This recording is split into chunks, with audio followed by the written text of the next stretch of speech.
जय हिंद दोस्तों कैसे हैं आप। उम्मीद करता हूं कि आप अच्छे होंगे। जो मेरा आज का वीडियो है यह है डिफेंस मेजर पे।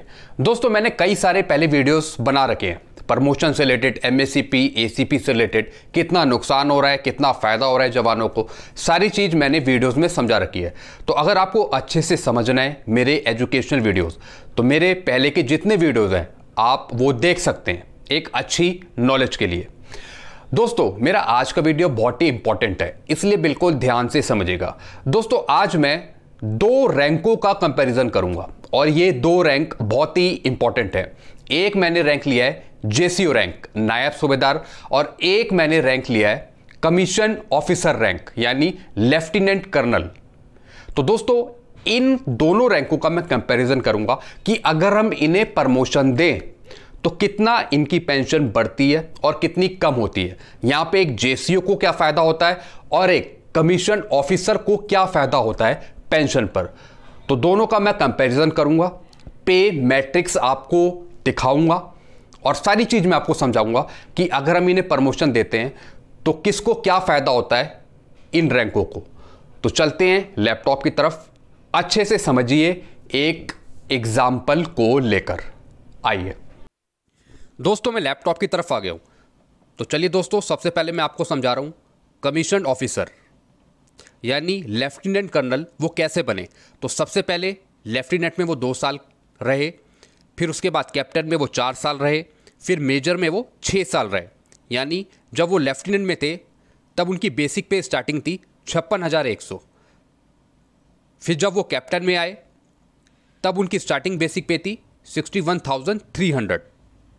फिर जब वो 6 साल मेजर में रहे, जब उनका प्रमोशन होने को था लेफ्टिनेंट कर्नल में, तब उनकी बेसिक पे थी 82,800।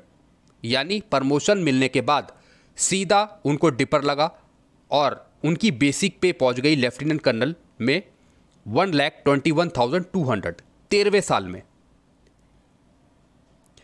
दोस्तों अब मैं आपको एग्जाम्पल के तौर पे समझाता हूं। आप देख रहे हैं जेसीओस oblique officer promotion related benefit pay and pension. तो सबसे पहले मैं आपको लेफ्टिनेंट कर्नल का बता रहा हूं, फिर मैं आपको नायब सूबेदार का बताऊंगा। तो लेफ्टिनेंट कर्नल बने वो 13 साल में, तब इनकी बेसिक पे पहले थी मेजर पे 82,800, उसके बाद सीधा ये जंप करे 1,21,200 पे लेफ्टिनेंट कर्नल पे 13वें साल में। तो दोस्तों यहां पे आप देखिए बेसिक पे बिफोर प्रमोशन 82,800 ये थी मेजर रैंक पे। फिर लेफ्टिनेंट कर्नल रैंक पे प्रमोशन मिलने के बाद कितनी हो गई 1,21,200। दोस्तों तो इनको कितने का बेनिफिट हुआ बेसिक पे में 38,400 का। तो दोस्तों इसका हमने आधा करा तो कितनी इनको बेनिफिट हुआ पेंशन में 19,200 का। तो हमने यहाँ पे माइनस किया 1,21,200 से 82,800 को माइनस, तो आया 38,400 बेनिफिट बेसिक पे पर। और पेंशन में देखे बेनिफिट तो इन्हें हुआ 19,200 का 13 साल की प्रमोशन में।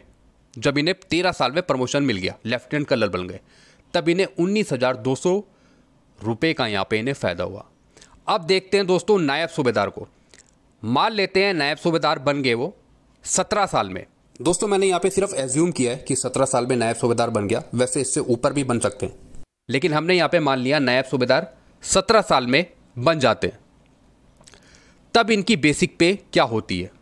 दोस्तों एक नायब सूबेदार की अगर मान लीजिए 17 साल में एक नायब सूबेदार बन जाता है तो इसकी बेसिक पे पहुंची 38,640। अब मैं आपको जेसीओ की पे मैट्रिक्स दिखाता हूं। यहां पे आप देखिए, यानी 38,700 के आसपास रहती है इनकी बेसिक पे, 38,640 या 38,700। और दोस्तों बेसिक पे आफ्टर प्रमोशन, जब प्रमोशन मिल जाता है तो ऑलरेडी इनकी स्टार्टिंग ही 35,400 से होती है। यानी 35,400 से ऑलरेडी ये पहले ही ज़्यादा ले रहे होते हैं नायब सूबेदार जेसीओ। पहली इनकी 38,640 होती है प्रमोशन से पहले, या फिर 38,700 होती है। लेकिन आफ्टर प्रमोशन इनको ज़्यादा फायदा नहीं होता, सिर्फ 3% के हिसाब से इनका बढ़ता है। तो कितना हुआ? 1152 या 1160 रुपये 3% के हिसाब से इनका बढ़ता है। तो आप 38,640 का देखिए, 38,640 का अगर हम 3% करें तो 1152 या 1160 रुपये तक इनका बढ़ता है। तो इसका अगर हम आधा करें तो इनको कुल इनका बढ़ा 576। मात्र इतनी की बढ़ोतरी होती है एक प्रमोशन पे 3% के हिसाब से। तो आप देख रहे हैं जेसीओ का कितना बढ़ा? सिर्फ 576। और यहीं एक ऑफिसर रैंक का लेफ्टिनेंट कर्नल का बढ़ता है 19,200। तो कितना यहां पे फर्क है? तो दोस्तों ये जो जेसीओस की पेंशन कम हो रही है 7 सीपीसी में, इसका एकमात्र कारण है ऑफिसर्स की भी बढ़ रही है पेंशन। बहुत हाई जा रही है ऑफिसर्स की पेंशन, चाहे लेफ्टिनेंट कर्नल हो, ब्रिगेडियर हो, कैप्टन हो, मेजर हो। कितना यहाँ पे फ़र्क है? यहाँ पे एक लेफ्टिनेंट कर्नल 19,200 सीधा एक प्रमोशन मिलने पर। यहाँ पे बेसिक पे में भी फ़र्क देखिए दोस्तों, 82,800 से सीधा ये बढ़ जाती है 1,21,200। यानी जब वो मेजर थे तो मेजर के टाइम इनकी थी 82,800 और सीधा एक डिपर लगा और सीधा पहुंच गई है लेफ्टिनेंट कर्नल पे 13वें साल में 1,21,200 पे। ये देखिए, तो यहाँ पे कुल बढ़ोतरी हुई अगर हम माने बेसिक पेंशन पे तो 19,200। और बेनिफिट देखें अगर बेसिक पे पे तो 38,400। और यहाँ पे एक जेसीओ की बढ़ती है सिर्फ 576। तो प्रमोशन पे इन्हें ज़्यादा फ़ायदा नहीं है, प्रमोशन में इन्हें ज़्यादा फ़ायदा नहीं होता है जेसीओस को। मात्र 3% के हिसाब से सिर्फ 1100, 1200, 500, 700, 800 इतने तक उनकी पेंशन बढ़ती है। और यहीं एक ऑफिसर्स रैंक को बहुत ज़्यादा फ़ायदा होता है, सीधा उनकी अच्छी बेसिक पे हो जाती है। यहाँ आप देख रहे हैं। तो दोस्तों नायब सूबेदार जो और भी रैंक हो गए, नायब सूबेदार, सूबेदार मेजर या इससे ऊपर के ऑनरी लेफ्टिनेंट, ऑनरी कैप्टन, उनकी बेसिक पे या फिर 3% के हिसाब से उनका इतना इंक्रीमेंट काम नहीं करता है, कम ही उनकी बेसिक पे या फिर बेसिक पेंशन बढ़ती है। तो आप देख रहे हैं जो नायब सूबेदार है ऑलरेडी वो अपनी बेसिक पे से ज़्यादा पेंशन ले रहा है।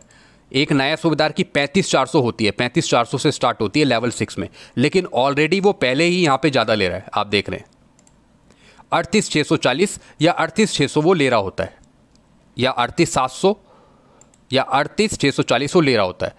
तो जब प्रमोशन लग जाता है आफ्टर प्रमोशन तो 3% के हिसाब से उनकी सिर्फ कुल बढ़ोतरी होती है 1152 और उसका आधा करेंगे तो 576 रुपये होती है। तो कुल बढ़ोतरी इतनी की होती है 3% के हिसाब से।